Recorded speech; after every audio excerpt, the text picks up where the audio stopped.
इमाम अहमद बिन हंबल रहमतुल्लाह अलैह बहुत बड़े मुहद्दिस थे। तो मुझे पता है, अगर आप मुझसे पूछेंगे ना इस दौर में फ़िक़्ह सबसे बेहतरीन किसको आती है, तो मैं आपको बता सकता हूँ, क्योंकि मेरा शोबा है ना।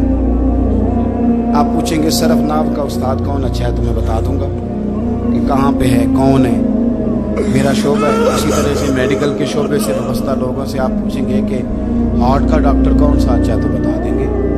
पूछेंगे भाई मैंने नाक कान गले के डॉक्टर के पास जाना है, तो जिसका जो शोबा है उसे पता होता है। मदरसे के बच्चों को भी पता होता है कि कौन सा आदमी कहाँ बेहतरीन पढ़ाने वाला है। एक बुजुर्ग थे शाह बकीउद्दीन इब्न मखलद, वो कहते हैं मुझे पता चला कि इस दौर में नबी करीम अलैहिस्सलाम की हदीस जो सबसे बेहतरीन पढ़ाते हैं वो इमाम अहमद बिन हंबल। उनको हुजूर की हदीस से जो खास शगफ है वो किसी और को नहीं। कहते हैं मेरे दिल में लौ लग गई, हालांकि मैं अमीर घराने से था। मैं कश्ती में बैठा इमाम अहमद बिन हंबल के पास आने के लिए, रास्ते में तूफान आ गया, कश्ती हिचकोले खाने लगी। किसी तरीके से एक जजीरे के साथ जाके कश्ती लगी, टूट गई, बिखर गई। मैं जजीरे पे उतर गया, और भी कई लोग थे। एक महीना वहाँ रहना पड़ा। बारिशें ख़त्म हुई, मौसम ठीक हुआ, एक कश्ती दिखाई दी आती हुई। फरमाते हैं कि वो उस कश्ती में मैं बैठा, दोबारा बगदाद गया। मुझे सफ़र तय करते 2.5 महीने गुजर गए। वो जजीरे पे महीना पत्ते खा के भी गुजारा करना पड़ा। निकला था इल्म हासिल करने। जब बगदाद शरीफ पहुंचा, लोगों से पूछा इमाम अहमद बिन हंबल का मदरसा कहाँ है? उन्होंने कहा वो मदरसा तो बंद हो गया, वक्त का बादशाह मुखालिफ हो गया, मस्जिद मदरसा सील कर दिया। इमाम साहब कहाँ हैं? कहा घर के अंदर कैद हैं। उनके घर को सब जेल बना दिया, चारों जानी पुलिस खड़ी, और वैसे बगदाद में कर्फ्यू, हर चौक चौराहे में पुलिस वाले खड़े। शाह बकीउद्दीन कहते इतना कुछ सुनने के बावजूद भी मेरा जज्बा ठंडा नहीं हुआ। वो महीने में सफ़र की सोबतें, गो सुना था कि आस्ताना यार दूर है, पर हमने भी ठान ली थी कि जाना। वो सुना था कि आस्ताना यार दूर है, पर हमने ये ठान ली थी कि जाना जरूर है। कहते पहुंच गए। अब पता चला कि कर्फ्यू है, सड़कों पे पुलिस खड़ी है, गलियों में चौकों चौराहों में पैरे हैं। इमाम साहब तक तो जा कोई नहीं सकता। कहते मैंने एक शख्स की मिन्नत की, मैंने कहा किसी तरीके कारी बता। कहने लगा मैं इशारा भी नहीं कर सकता, सख्त हालात है। वो कोई तरीका। मैंने जब ज्यादा तड़प के कहा तो वो शख्स कहने लगा मैं उनके घर के करीब तुझे ले जाऊंगा, गुजरते वक्त सिर्फ आंख का इशारा करूंगा। कहते मैंने कहा ये भी ठीक है। उनके घर के तेरी तलाश में फिरे ना हम जंगल पहाड़ और दश्त में। उनके दरवाजे के करीब उसने इशारा किया। शाह बकीउद्दीन कहते हैं कि मैं घर दे के आ गया वापस। अब मैं सोचने लगा कि कैसे इमाम साहब तक पहुंचना है। बड़ी तजवीज़ें सोची, बड़ी तजवीज़ें, काम वाला बन जाऊं, फेरी लगाने लग जाऊं। फिर सोचा कि अगर मैं कुछ बेचूंगा रेडी पे रख के तो कोई खरीदने निकलेगा, कोई नहीं निकलेगा।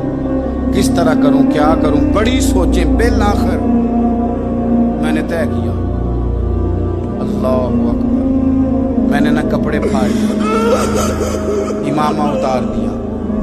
फरमाते हैं कि एक प्याला मिट्टी का खरीद के गले में रस्सी से बांध लिया, और इमाम अहमद बिन हंबल की 3 गलियों पीछे मैंने दरवाजा दरवाजा सदा लगानी शुरू की, फकीर हूं, अल्लाह के नाम पे लेने आया हूं।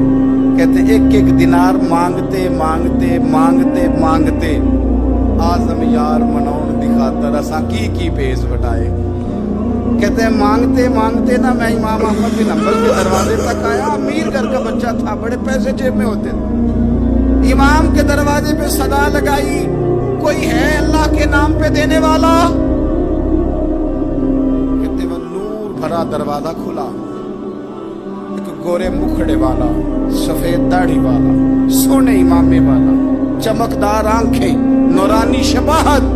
कहते इमाम अहमद बिन हंबल बाहर आए, और जैसे ही 1 दिनार मेरे प्याले में डालने लगे तो मैंने हाथ चूम के कहा सोनिया तेरे कुर्बान जाऊं, मैं दिनार लेने नहीं आया, मोहम्मद अरबी की हदीसें सुनने आया। कहते इमाम की भी आंखें खुल गई। कहने लगे इस हाल में आजम यार मनौन दी खातर साकी की पेश बटाए का हुजूर क्या करता, यही एक तरीका रह गया था। मैं तो कहाँ से चला हूँ, कहाँ पहुँचा हूँ, क्या करूँ?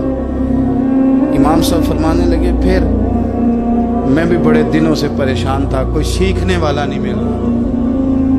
تو مل گیا. کہنے لگا حضور میں روز آ جاؤں فقیر بن کے. آپ جتنا چاہیں 2 4 5 منٹ میں مجھے حدیثیں سنا دیں, میں اگلے دن یاد کر آیا کروں. کہتے 2 سال لگ گئے. شاگرد کہاں ملیں گے ایسے, کہاں مرید ملیں گے, گزر گیا دور. کہتے ہیں کہ میں نہ ہر روز فقیر بن کے جاتا, 3 گلیاں پیچھے مانگنا شروع کرتا, کوئی شک نہ کرے. 2 سال دروازے پہ جاتا, آگے پیالہ کرتا, امام 1 دینار ڈالتے اور مصطفیٰ کی حدیثیں سنا. کہتے ہیں حالات بدل گئے. 2 سال کے بعد حکومت بدل گئی, امام کا مدرسہ بحال ہو گیا, رش ہو گیا. بادشاہ بڑا عقیدت مند تھا, جو نیا آیا اس نے بڑا کر کے ادارہ بنا کے دیا. جس دن میں گیا تو رش لگا ہوا تھا. کہتے ہیں حالات بدلے تو ہم نے بھی کپڑے بدلے, ہم نے بھی دوبارہ سے دستار باندھی.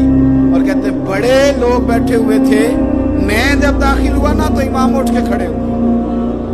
آپ فرمانے لگے پتر ادھر آ, تو آگے آ کے بیٹھ. لوگ دین سیکھنے آتے ہیں, تو فقیر بن کے مانگنے آیا تھا. اور میں بھی باقیوں کو پڑھایا کرتا تھا, تجھے میں دیا کرتا تھا. اور اب باقی پڑھا کریں گے, تجھے دیا جائے گا. اور آج تجھے سینے سے نکال کے دیا کروں گا. زمانے بدل گئے, حالات بدل گئے. وہ شخص چلا گیا, کون حکمران تھا کون نہیں تھا, لیکن استاد شاگرد کے ادب کی داستان قیامت تک باقی رہے گی. یہ قیامت, جب طبیعتوں میں احترام ہوتا ہے, جب ادب ہوتا ہے. آپ کو پتہ ہے نبی پاک صلی اللہ علیہ وسلم کو یہ ادب کتنا پیارا ہے. نبی پاک علیہ السلام اس احترام کے جذبے کو کتنا پسند کرتے ہیں. اللہ کے پیارے رسول صلی اللہ تعالی علیہ وسلم اس جذبہ احترام سے کتنے راضی ہوتے ہیں. حضور کس قدر زیادہ چاہتے ہیں کہ میری امت ادب والی بنے. نبی پاک علیہ السلام ادب والے لوگوں کے بارے میں اتنے راضی ہیں, اتنے راضی ہیں, اتنے خوش ہیں. حضور اتنا نوازتے ہیں. میں نے یہ حدیث پڑھی تو لگا کہ جیسے روح وجد کرنے لگی ہے. بہقی میں امام بہقی نے لکھی ہے, اللہ کے پیارے رسول علیہ السلام فرماتے ہیں جو چھوٹے پر شفقت کرے اور بڑے کا احترام کرے, اللہ اسے جنت میں میری سنگت عطا فرمائے گا. یہ میرے قرب کا ذریعہ ہے, یہ چیز میرا قرب ملے گا. شرط یہ ہے کہ ادب والے بن کے, احترام والے بن کے, کبھی بھی سوء ادب نہ کریں, کبھی کسی مقام پر بے ادبی نہ کریں. آپ اپنا ذائقہ کبھی. امام احمد بن حنبل کی جگہ وضو کر رہے تھے, ایک شخص کہتا ہے میں نے ساری زندگی گناہوں میں گزار دی تھی. تو امام صاحب نا وضو کر رہے تھے جھیل پر بیٹھ کے. تو جھیل اس طرح ہوتی ہے, پہاڑ ہیں, اوپر کو پانی نیچے آ رہا ہے. تو کہتے ہیں امام صاحب نیچے بیٹھ کے وضو کر رہے تھے, تو میں اوپر بیٹھ کے نا وضو کر رہا تھا یا پانی پی رہا تھا. تو میں نے دیکھا کتنے بڑے امام نیچے. کہتے میں نا میرے دل میں خیال ہے یاد میں ساری زندگی غلط کاموں میں گزاری ہے, پر جو بھی ہے یہ رسول اللہ کے دین کے عالم. کہتے ہیں وہ حضور کے دین کی عزت کرنے کے لیے میں اوپر سے اٹھا آ کے نا, تو میں تھوڑا پیچھے جا کے نیچے بیٹھ گیا. جو میری حاجت تھی, پانی پینا تھا یا منہ دھونا تھا, میں وہ کرنے لگا. کہتے ہیں امام صاحب نے بھی یوں نظر میری طرف دیکھی, پتہ نہیں انہوں نے کیا دعا دی کہ رب نے مجھے توبہ کی توفیق عطا فرما دی. میں اللہ کے فضل سے, اللہ نے میرا دل کھولا اور میں رب کریم کی بارگاہ کی جانب میری توجہ ہو گئی. خدا نے مجھے اس ادب کی برکت سے اپنی بارگاہ کی طرف اللہ تبارک و تعالیٰ نے مجھے موڑ لیا.